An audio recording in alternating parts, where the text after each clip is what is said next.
somebody a haircut, and they said, you know, the king is dead. My manager called me and told me Elvis Presley had died. And I couldn't imagine that happening. I never thought about Elvis Presley dying. I remember it was raining, and it was an August night.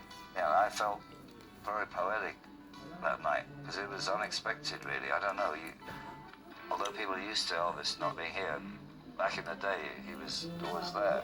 That August night, Linda Thompson got a call from Elvis's 9-year-old daughter, Lisa Marie. She just burst into tears and said, "My daddy's dead. My daddy's dead." And I threw the phone in the air. It was, I just couldn't quite fathom what she was saying.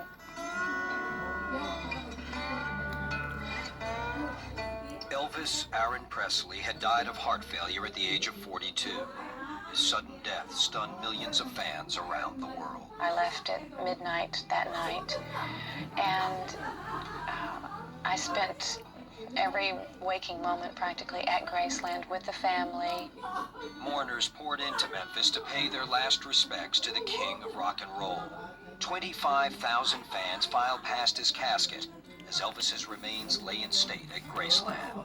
The outpouring of love and sorrow that the fans demonstrated, it was just gut-wrenching. To the day of the funeral, I look back on footage now, and I'm astounded by those white limousines driving along Elvis Presley Boulevard and how people are lined up, you know, like 10, 12 deep, all along the length of the highway, just to pay homage to him. I was not surprised at all by the enormous outburst of affection and grief that shocked the intelligentsia in the media when Elvis Presley died. For me, he was the first Protestant saint.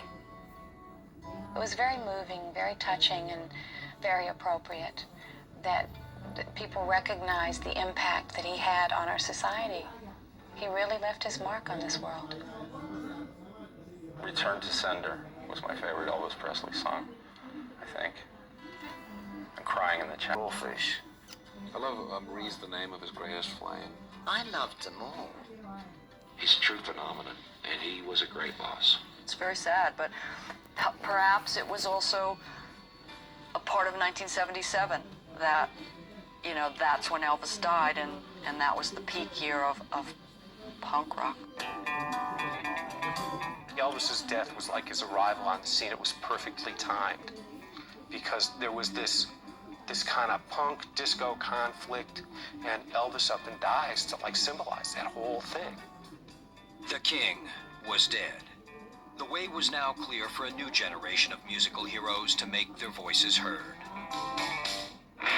Coming up, punk rock gives way to a new wave. Punk is coming to town for the first time and perhaps the last time. And America catches Saturday Night Fever. If people weren't dancing before the opening of Saturday Night Fever, they certainly were dancing afterwards. He would sometimes grab me to dance with him just to keep his energy up between takes. When Behind the Music continues.